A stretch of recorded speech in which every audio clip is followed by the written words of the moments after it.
Selamat berjumpa dengan Yan di channel Morat Marit. Surabaya, Surabaya, oh Surabaya. Kenangan kita, kenangan takkan terlupa. Itulah lagu Surabaya yang dinyanyikan oleh Dara Puspita. Mungkin kalian pernah mendengar nama band Dara Puspita ini. Tapi tahukah kalian, Dara Puspita ini adalah band wanita pertama yang ada di Indonesia. Sekalian juga band rock wanita yang pertama di Indonesia. Bukan main kan? Dan grup ini berasal dari Surabaya. Didirikan pada tahun 1964. Awal terbentuknya grup ini adalah grup besar bernama Irama Puspita yang beranggotakan 13 gadis. Wow! Grup ini terbentuk di Surabaya dan diasuh oleh, tahukah kalian siapa bapak pengasuh dari grup band Irama Puspita ini? Ring reketek jenang kamping kempol susu apa melek jarene trimo cendol. Ring reketek jenang kamping kempol jagate wis rubek aja mung sengal-sengol. Grup ini terbentuk di Surabaya dan diasuh oleh Cak Mus Mulyadi. Percaya nggak? Aku sendiri nggak tahu kalau Mus Mulyadi ini adalah bapak asuhnya Dara Puspita. Nah, namun seiring berjalannya waktu, para personel ke-13 gadis muda ini mulai merotoli kabeh. Ya dengan alasan macam-macam, mungkin masih sekolah ya, karena mereka tuh masih SMP kalau nggak salah ya. Ada yang mungkin orang tuanya nggak mau anaknya jingkrak-jingkrak seperti itu ya, sehingga Mus Mulyadi membubarkan grup asuhannya ini. Wow. Nah, setelah dibubarkan, ada beberapa anggota Irama Puspita ini, yaitu Mbak Ani Kusuma, Susi Nander, serta kakak beradik Titik dan Lis Aji Rahman. Mereka memutuskan untuk hijrah ke Jakarta. Wah, berani benar ini. Mereka punya nyali ini. Nah, setelah mereka hijrah ke Jakarta, mereka mempunyai kesempatan untuk manggung di Bandung bersama Yanti bersaudara, Nur bersaudara, Neni Triana, dan Erni Johan. Kemudian setelah itu nama mereka mulai dikenal dengan penonton. Setelah dikenal dengan penonton, mereka tambah gila lagi. Kalau nyanyi itu teriak-teriak dan jingkrak-jingkrak seperti wanita kesurupan gitu. Nah, disitulah mulainya problem karena pada saat itu di era 1960-an musik rock and roll menjadi hal yang terlarang di Indonesia. Bapak Presiden pertama Paduka Yang Mulia Bung Karno melarang irama rock and roll untuk beredar di Indonesia. Dan Presiden Bung Karno memberi nama irama rock and roll itu sebagai irama musik ngak-ngik-ngok. Presiden Bung Karno menganggap musik rock and roll atau musik ngak-ngik-ngok ini dapat melunturkan identitas bangsa Indonesia. Nah, salahkah Bung Karno melarang lagu rock and roll ini? Ya enggak lah. Karena waktu itu Indonesia baru merdeka, banyak sekali urusan-urusan yang harus diselesaikan oleh Bung Karno, oleh negara Indonesia. Waktu itu Irian Barat masih di tangan Belanda. Nah, sedangkan menurut peraturan PBB, semua di bawah yang ada di bawah kekuasaan Belanda itu seharusnya diserahkan ke Indonesia, tapi Belanda masih ingin mempertahankan Irian. ya itu Presiden Soekarno ya nggak mau lah. Dia sedang memperjuangkan Irian untuk menggabung ke Indonesia. Terus kemudian diganggu dengan dia merasa terganggu dengan anak-anak muda yang mau jingkrak-jingkrak nyanyi rock and roll. Waktu itu The Beatles, Rolling Stone itu apa itu ya baru keluar, baru terkenal, menggegerkan dunia. Terus mulai masuk ke Indonesia ya terang aja Pak Karno mulai agak terganggu, itu lumrah. Nah, ini adalah band yang bernama Coast Brother. Didirikan tanggal 17 Februari 1958. Kemudian namanya diganti menjadi Coast Bersaudara pada tahun 1962. Terus kemudian namanya diganti lagi menjadi grup Coast Plus yang seperti kalian kenal saat ini. Nah, begitulah kira-kira sedikit tentang Coast Bersaudara atau Coast Plus ini. Nah, ini adalah band pertama, band Indonesia pertama yang menyanyikan lagu-lagu berirama rock and roll. Awalnya mereka ini menyanyikan lagu-lagu keroncong di tahun 50-an, akhir 50-an ya. Terus kemudian setelah The Beatles mengguncangkan dunia, Coast Plus ini mulai menyanyikan lagu-lagunya di The Everly Brothers, The Beatles, Rolling Stone. Akhirnya mereka ini dicap grup penyanyi yang berbau kapitalisme dan berbau neokolonialisme. Sehingga pada era Orde Lama dengan Bung Karno dijebloskan ke penjara. Ya inilah korban-korban politik yang ada di Indonesia yang tercatat di dalam sejarah. Aku bukan sejarawan ya. Kalian bisa research sendiri tentang Coast Plus ini. Aku bukan mau sok tahu sejarah.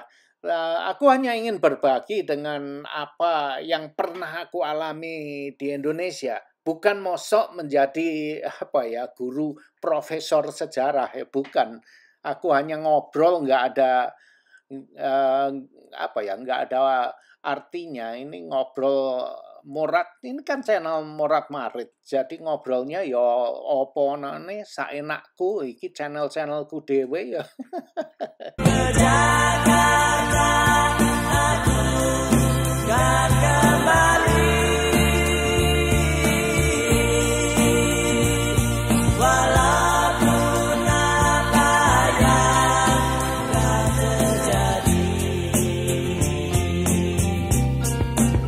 Kembali dengan Dara Puspita.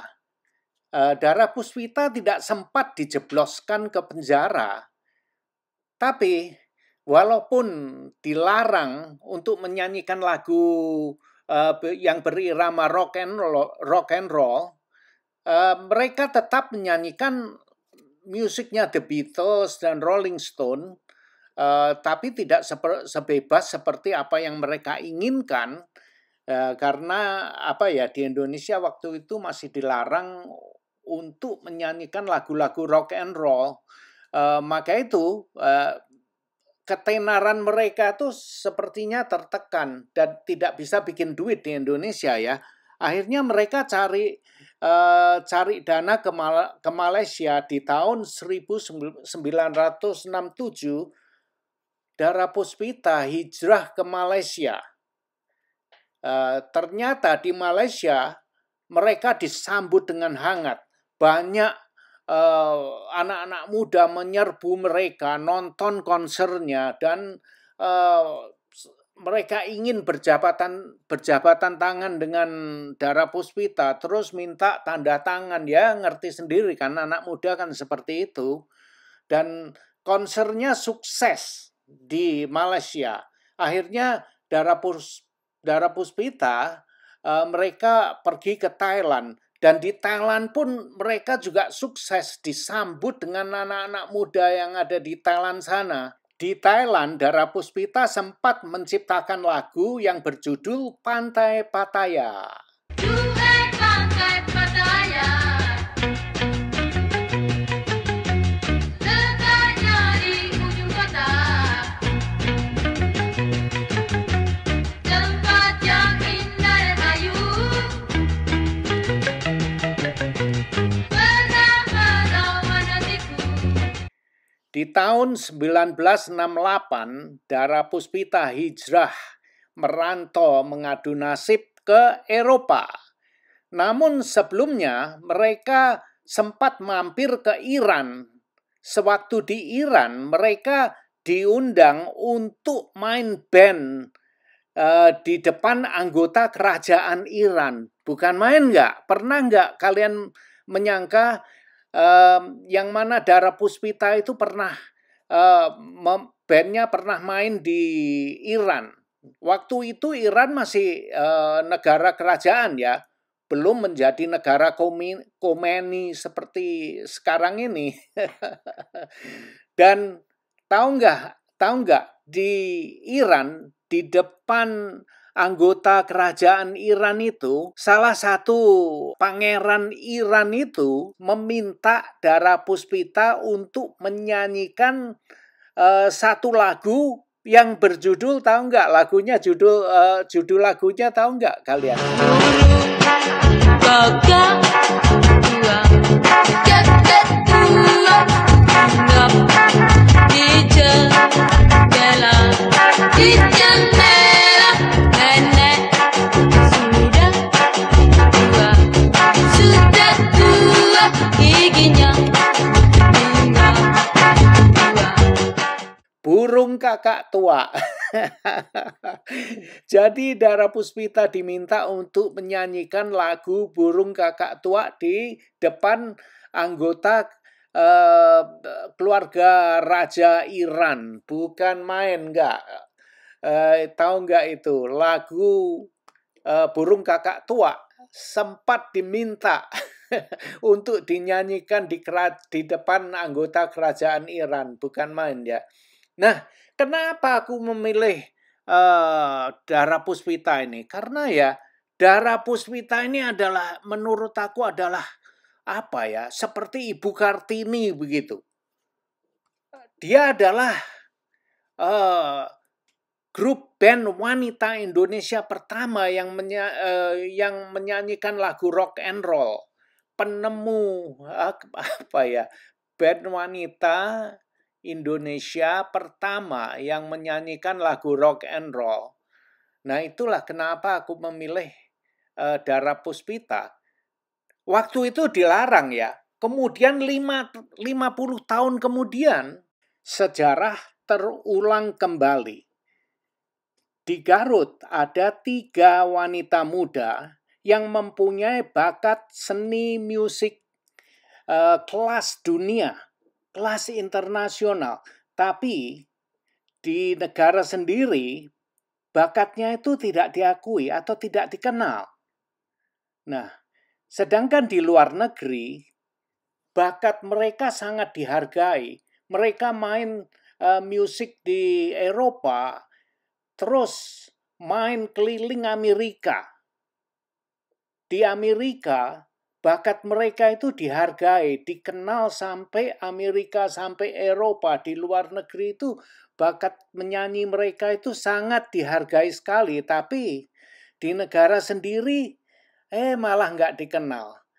Seolah-olah itu gimana ya, ditekan, tidak diakui di negara sendiri. Nah, kenapa seolah-olah wanita ini di Indonesia diperlakukan sebagai second class citizen? Ya nggak tahu lah, kalian jawab sendiri aja lah.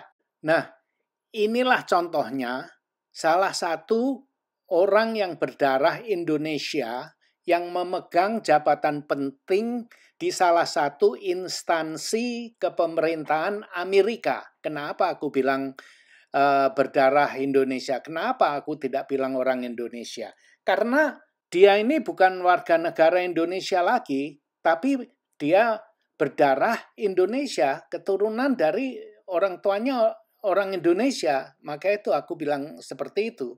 Inilah cuplikannya, silahkan nonton sendiri.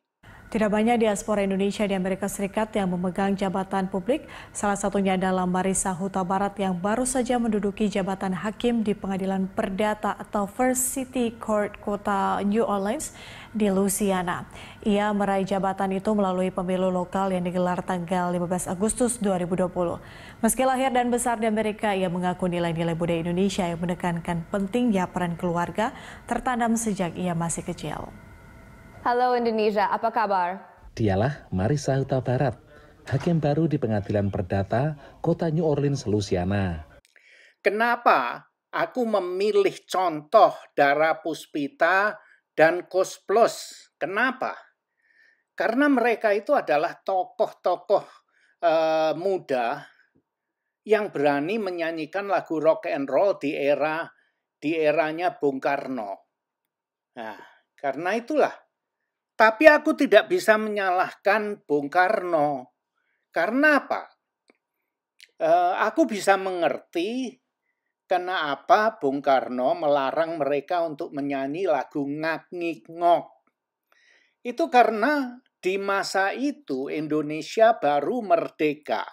Dan Bung Karno sangat sibuk sekali untuk membenahi negara Pancasila ini. Banyak hal-hal yang perlu dia selesaikan. Lalu kemudian dia terganggu, merasa terganggu dengan ulahnya anak-anak muda, laki, perempuan, anak-anak muda di Indonesia yang menyanyikan lagu Ngak Ngik Ngok ini. Maka itu dilarang. Aku bisa mengerti, aku bisa paham, dan aku setuju 100% dengan apa yang Bapak Paduka yang mulia Bung Karno ini melarang mereka untuk menyanyi Ngak Ngik Ngok. Aku setuju sekali. Tapi, nah ini dia. Tapi 50 tahun kemudian, sekarang ini ya, 50 tahun lebih ya. Sekarang ini ada 3 wanita muda yang mempunyai talenta tingkatan internasional, bukan tingkatan lokal. Dia sudah mencapai talentanya ya, kepintaran mereka itu sudah tingkatan dewa, dewi. Oke. Tapi masih diperlakukan sebagai second class citizen. Second class citizen itu apa ya? Di negara sendiri, tapi diperlakukan seperti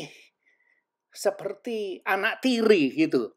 Kayak ngono itu, second class citizen itu ya seperti itu ya.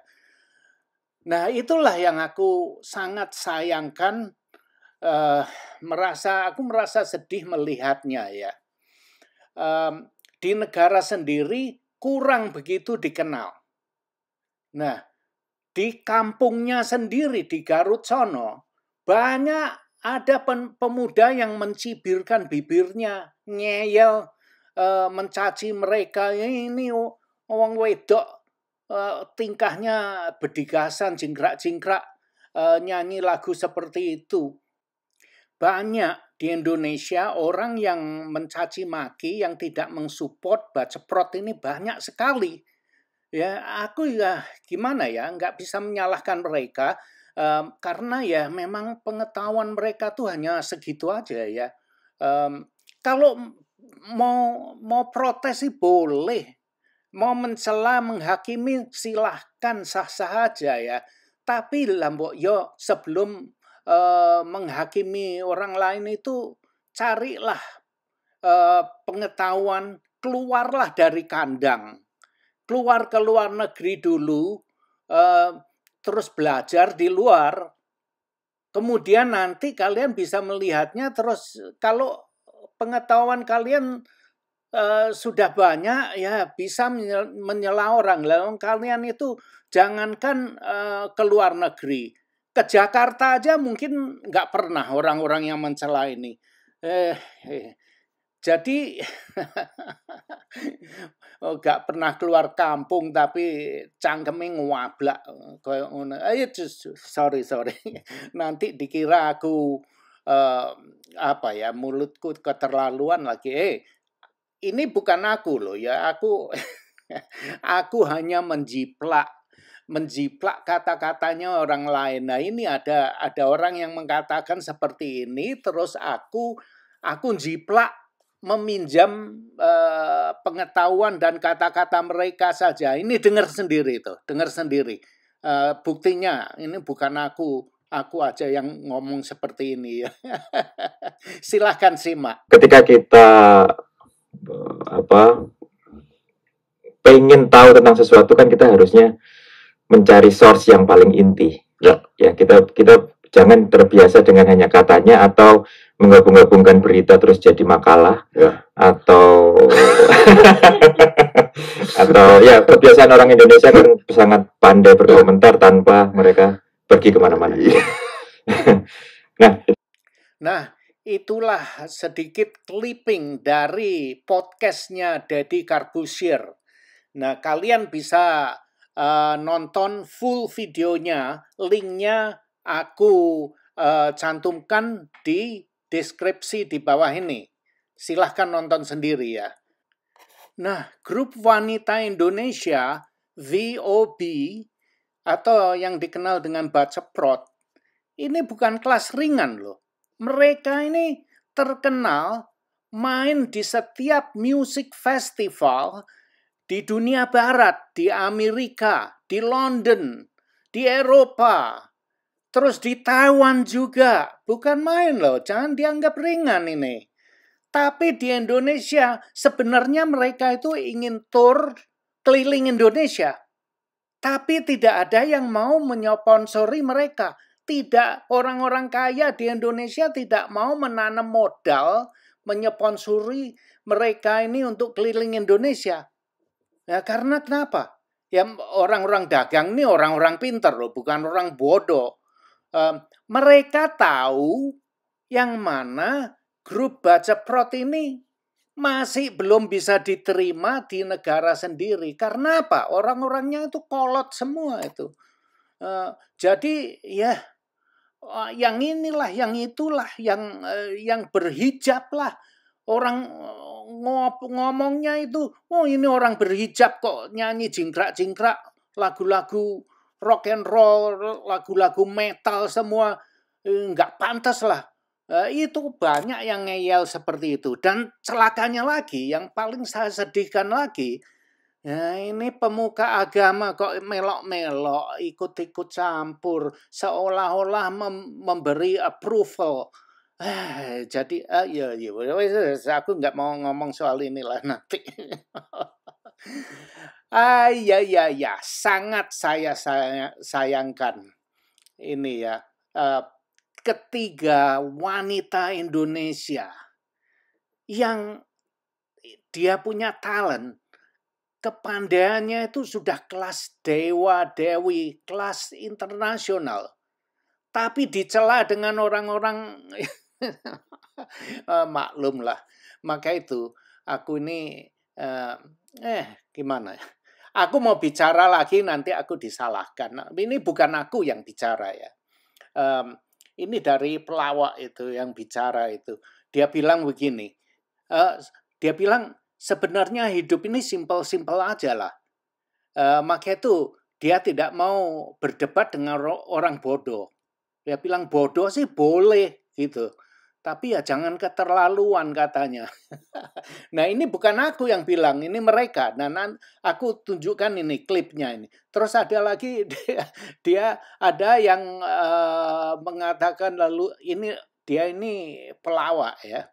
Lucu sekali. Di video aku yang lalu aku kan bilang buah naga itu adalah lipstiknya orang miskin ya. Nah, itu bukan aku yang bilang. Aku itu hanya jiplak dari apa yang dikatakan pelawak Indonesia. Nah, kalian lihat sendirilah. Inilah. Oke. Gue tuh gagal nikah 2 kali. Gitu. Gagal nikah 2 kali? Iya. Terus? Jadi kayak yang pertama tuh gue gagal nikah karena cewek gue tuh kaya dan gue tuh seorang guru ngaji. Oh jadi gitu? gue tuh diintimidasi gitu sama orang tuanya, katanya mau ngasih makan apa lu. Nah gue tuh belajar dari kesalahan kan, gue cari cewek yang biasa-biasa aja nih. Oke, ternyata? Yang ekonominya di bawah gue lah gitu. Oke. Terus saya Jadi dia nyari cewek gitu ya? Mana nih yang miskin nih? Kayaknya kamu miskin. Mau gak jadian sama saya? Terus ceweknya nanya, udah pacaran nih. Kamu kenapa milih aku? Karena kamu gembel. Tahu gembel? Tahu gembel? Karena kamu lipstik pakai buah naga. aduh udah miskin gak tahu diri, bingung gua. Tuh kan? Emang ya? Yakin gua. Bingung gua. Emang gitu dia. Aduh. Udah miskin gak tahu diri. Ya makanya kita simpel-simpel aja mikir jadi orang sih menurut gue ya. Karena kebanyakan orang tuh karena ngeribetin diri sendiri ya, ngerasa dia harus lebih benar daripada orang lain, malah jadinya ribet gitu. Prinsip hidup bahagia gue adalah jangan pernah berdebat sama orang bodoh, udah kelar aja gitu. Terus kalau misalnya ada orang, lu salah. Ya emang gue salah kali ya gitu. Padahal dia yang salah gitu. Biarin aja gitu. Santai aja mah hidup lah gitu ya. Nah, dia ini adalah seorang pelawak terkenal di Indonesia yang bernama Raditya Dika. Kalau kalian ingin melihat full videonya, linknya aku cantumkan di bawah deskripsi video ini. Juga klip yang lain tentang podcastnya Deddy Corbuzier, Cosplus, Dara Puspita, semua linknya ada di deskripsi di bawah video ini. Silahkan tonton. Wow, aku sudah membuat umur kalian 27 menit lebih tua dari sebelumnya. Rahayu, rahayu, rahayu. Terima kasih sudah nonton video ini. Dan jangan lupa like, comment, share, dan subscribe. Adios, my friend.